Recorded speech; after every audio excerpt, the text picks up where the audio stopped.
Hi, and welcome back to Inspired to Game. I'm Sean. And I am Lola. Today, we are talking about Robo Rally. Now, this is a 2023 edition of the game put out by Renegade Games Studio. We want to thank them for a copy of the game to review. Now, this game was originally released in 1994, and I believe this is the 6th edition of this game. So clearly it is a popular game. Before we get into a review, we'll give you a quick overview of how to play it. In Robo Rally, you and your friends play robots in a factory over the weekend, having wild races full of crazy shenanigans. Over the course of the game, you can acquire upgrade cards to increase your powers and abilities. Everyone will take 9 cards from their draw pile and use them to program their next round of actions. This is done through 5 registries, 5 cards. You will use your various cards such as turn left, turn right, move forward, back, move 2 or 3 to decide what to do to help you to get to your next checkpoint. There's also lots on the board to interact with. There are conveyor belts that will be moving either 2 or 1. There will be gears that will turn if you end a turn on them, and various other interactive elements on the board, including lasers. Speaking of which, you can get damaged in this game if you get hit by lasers either from something on the board or from one of your fellow players. You can also get pushed off the board or into pits. If these happen, you get damage cards, which will be either a spam or a haywire card. A spam card gets put into your discard pile to make it into a future hand, whereas a haywire card gets put within your register for use within the next round. These cards are meant to throw off your game by adding a little bit of chaos to your next round. So once you've programmed your next round with your 5 cards, you'll begin the round by flipping over the first card in the first location. In player order, you'll each run through each of your moves that you have done, and then you'll activate everything on the board. First conveyor belts will go, so on and so forth, until everything is activated, including shooting each other if you're directly facing another robot. Then you go onto the register 2 and do all of those actions in player order, so on and so forth, until all 5 actions have been done. Now, during the course of this, if you happen to move before another robot and push them, they still have to run the registry that they have placed down, but it will be operating a little bit differently than they intended to because they're going to be in a different place than they expected to be. Chaos will ensue. The winner of the game is the robot that has made it to the final checkpoint first. Now, the robots in this game are absolutely adorable. I love that they all look so different. They are comical and cute, and I love that they're painted as well. They're comical and cute except for the big tank. Big tank still looks menacing. And there's a whole variety of maps that the game comes with. So each board is interchangeable. There's 2 sides to each, and it gives you a preset number of runs that you can play. Now, what's really great about that is they have a whole variety of beginner boards that you can play, some intermediary ones, and then some advanced boards. Now, they also vary in length of time. So if you want to play a shorter game, it has presets that you can use to play a shorter game, as well as to play a medium length game or a longer game. And that makes it really nice. So there's a lot of variety both in length of game that you can play based on what time you have and what you want to do, as well as difficulty levels. In addition, if you get tired of the boards that come with the main set, there are 2 additional expansions that have more boards and I think some extra power-ups and whatnot as well. Yeah.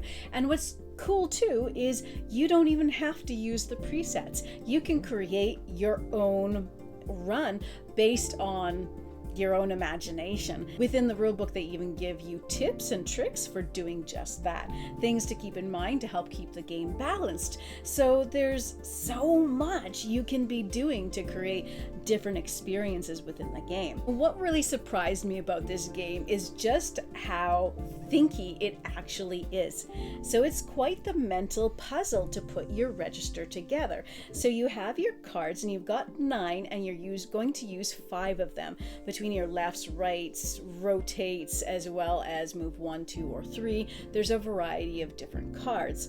So you need to look at that board as you're deciding what to do. Take into account your current orientation. So if your robot is facing you and you want to move left, well, you have to take into account their left, so that's going to be your right. So you have to factor that in. And then as you start moving on to conveyor belts, which is a great thing to do because those can help progress you, you have to extrapolate between each number, each register, what's going to happen to you between that. Same thing with the gear. So maybe you place a move 1, which moves you onto a gear, but then it's going to rotate you in the activation phase. So now going into your second card, you're going to be facing a different orientation. So you need to get all of this in your mind, how everything on the board is going to move you between each of your presets from 1, 2, 3, 4, and 5. And that adds up. So as you're getting into your third turn, your fourth turn, your fifth turn, you are building up a mental map of where you're going to be, how you're going to be turned by various movements. As you're going through the conveyor belts, they can also turn you if you're rounding a corner with them, and all these various things. There's a lot to wrap your mind around and keep straight within your head. So it makes it really invigorating and fun, and a really, really great mental puzzle. And then it's really fun if somebody gives you a shove and now suddenly you're off your preset and you're in a different place than you planned, but you still have to run all the cards that you have, and absolutely hilarious things can happen because of this. The programming phase is just a lot of people staring at the board and going... Yeah. And odd little configurations like that, and you're trying to keep it secret as well because you don't want your opponents to know what you're planning. But it's a lot of fun, and like Lola said, mental gymnastics to try and figure this out. What are you going to try? And then you come up with the perfect plan, and then 2 steps in or 1 step in, you're shoved off to the side, and now nothing makes any sense the way you wanted it to. And that brings an interesting point as far as player count goes. So we've played large amounts of games, just the 2 of us, and we have had fun with them. They can be fun to play that way. However, then we played with about 4 and 5 people, and it exploded in fun because you're more likely to have more interactions, because you're all vying for the same checkpoints, usually at the same time. And even sometimes when somebody gets ahead, because they're usually spaced like 1 and then maybe 2 and then 3 back over here, there's a lot where you're going into each other's directions, and so people get pushed around. They get pushed off their registers, they get pushed down pits, they get pushed into lasers that then they're stuck on, turning left and right and left and right, because that's all the register cards they had to play around with. It can be hilarious to see all of the chaos that ensues from all these robots just doing these things. Yeah, and suddenly the damage deck is disappearing because somebody has got pretty much a handful of spam by this point, and that poor person, they've got no choice but to just shut down, reboot their robot, and go from scratch the next turn.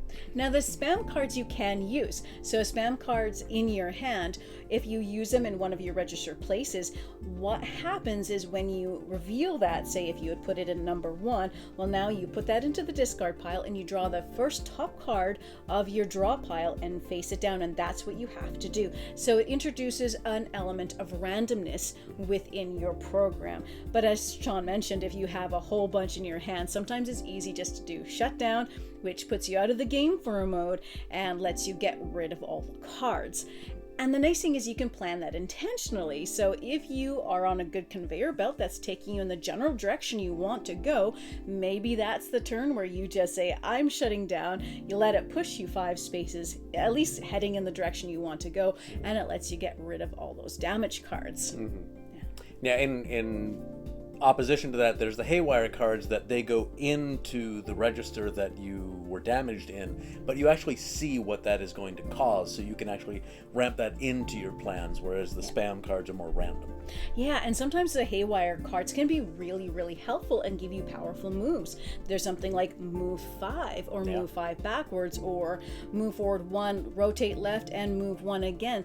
Things like that, that if they're in maybe your middle register or later, you can actually work it in so that it can be helpful to you. That can be a powerful move as well. So yeah, so it brings a whole lot of variety to it. It's really, really fun as a game night game with a game group. It is really easy to teach. It can be taught in about 5 minutes because the rules overhead isn't very large, but it's still nice and thinky as far as planning out those turns goes, that it's very satisfying. But then you have all the fun interactions with everybody you're playing with, and you get lots of laughter around the table, and it's absolutely a hoot to play with a group of people. Now, it can be prone to some bad luck too, so there's a good amount of strategy because you get to move and plan out based on your cards. But sometimes you can get really bad cards. We've had turns where out of 9 cards, there was nothing but turns left and right turns, which obviously you can't do too much with that. Or maybe 1 movement card and the rest are just various turns, which can set you back in a game. So sometimes that can get frustrating if you let it frustrate you. But the nice thing is upgrades can help mitigate this though. You can get upgrades that can help within this, and even spam cards can be used if you're in a situation like that and you just need to move. Sometimes pushing your luck to see what card you're going to get next can be a positive thing. The worst is being stuck on a gear and all you can do is turn left or right, and you need that 1 movement to get you off. Well, that sounded rude. You just need 1 movement card to get you off that gear, and it just doesn't come up, and you're just stuck spinning around for a whole turn. So. And those more difficult maps can get really thinky too, because as they have certain conveyor belts that are in conjunction with certain gears, with certain push walls, and then having your checkpoint in such a way that makes it really challenging to actually get to that location. Sometimes you have games where we're just sitting around and we're thinking so hard trying to figure out the best way to make that happen. We have had a ton of fun with this. It's brought us lots of laughter, it's brought us a lot of fun, and at times it's brought us some frustrations too.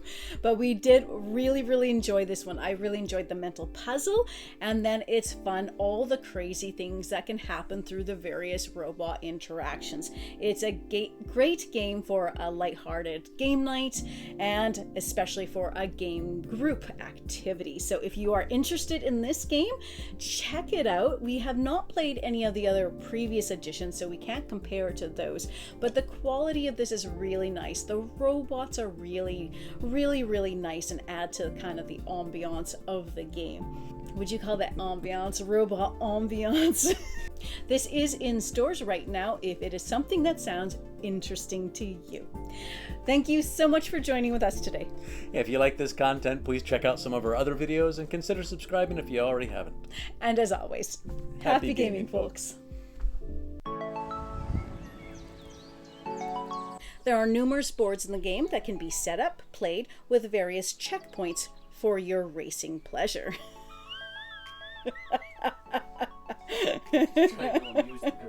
Everyone will take 9 cards from their draw pile and look at the cards.